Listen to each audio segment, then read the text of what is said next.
Fala, galera, vamos falar aqui de um fundo novo, né? O Rio Bravo ESG, né? O FIINFRA aí da Rio Bravo. Primeira vez que a gente está trazendo aqui no canal um fundo que pouca gente conhece, tá? O ticker na bolsa é o RBI FONG, tá? Vamos utilizar o relatório mais atualizado aqui. Bom, taxa de gestão é de 0,80, né? Mais escrituração e custódia aqui.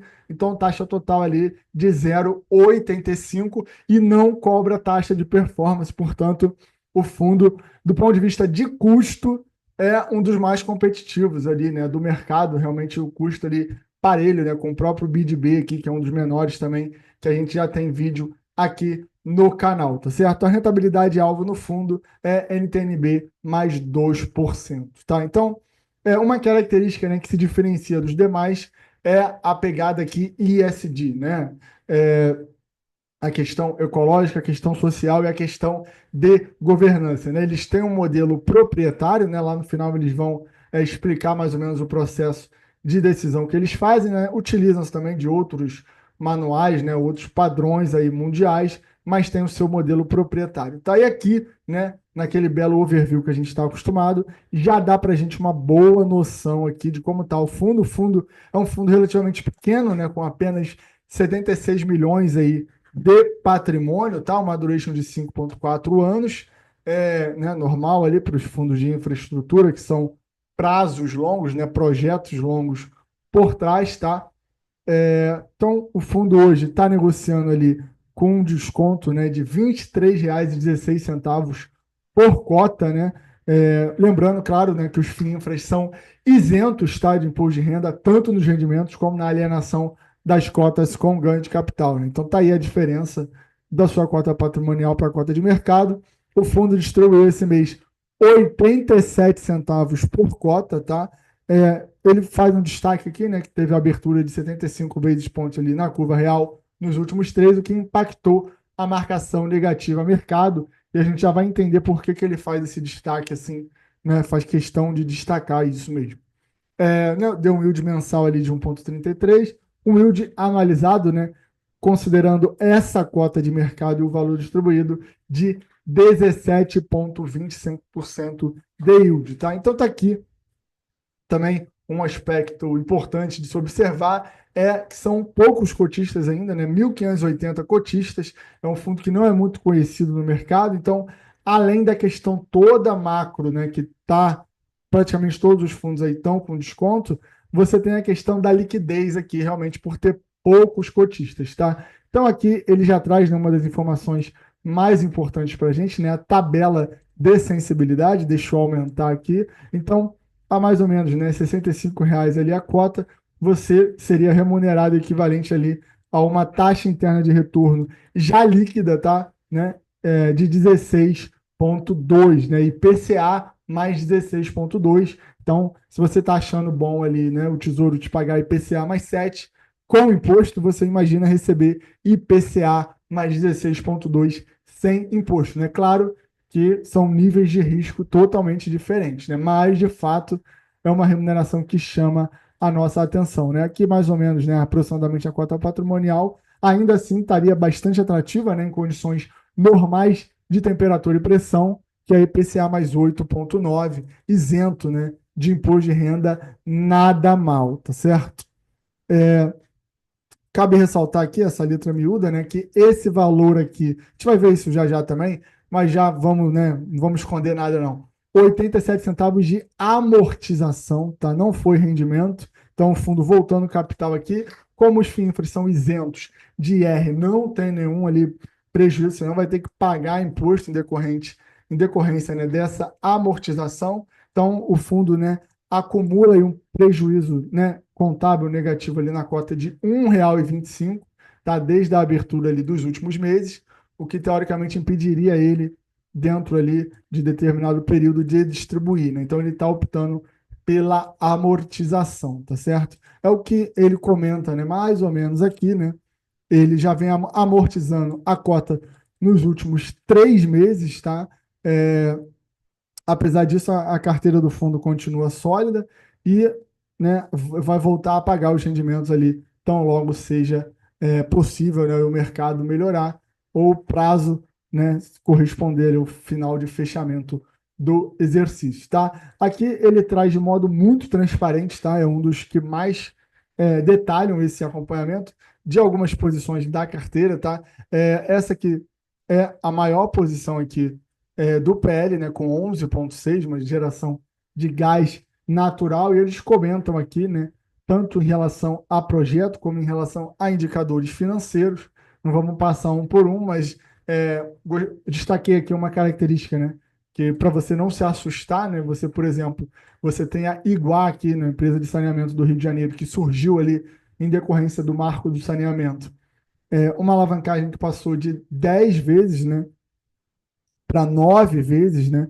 Então, isso aqui, você fala, putz, tem empresa sofrendo que está negociada com 3, 4 vezes de alavancagem, imagina essa aqui que está com 9. Isso nos projetos, né, de infraestrutura e mesmo nas empresas, é normal você ter essa alavancagem muito grande no início e vai desalavancando conforme o projeto vai maturando, e lá no final do projeto você passa a gerar muito fluxo de caixa, tá certo? Então, aqui também essa outra empresa de saneamento, né, a BRK, com uma alavancagem ali, né, dívida líquida de mais de 2 bi, uma alavancagem de 16 vezes, realmente bastante alto, mas o importante o projeto está com a receita crescendo, está com o EBITDA crescendo, e aos poucos isso aqui tende a diminuir, tá certo? Que são o caso dessas duas empresas aqui que a gente comentou, tá?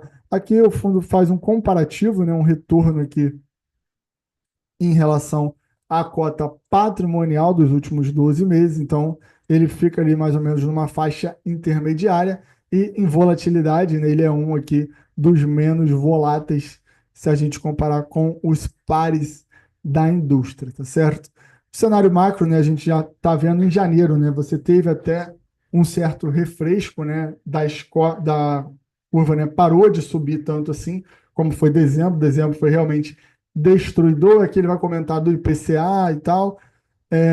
E aqui ele traz, né, apesar, né, dessa questão de não poder distribuir rendimentos no momento, a revisão do guidance semestral de distribuição, e ele, né, procurando dar essa linearidade aqui ao cotista, ele estima ali pagar 96 centavos, né, pelo menos até junho de 2025, sendo que em junho ele vai pagar R$ 1, né? Até mais, mas ele pagou, né, seu 0,88 aqui em janeiro, e, né, de fevereiro a maio pagaria 96, em junho ainda teria um plus aqui de mais 4 centavos, pagando R$ 1 por cota, tá certo? E aqui ele coloca, né, o que seria a parcela de IPCA e a parcela de carrego, né, assumido aí nas suas posições, tá certo?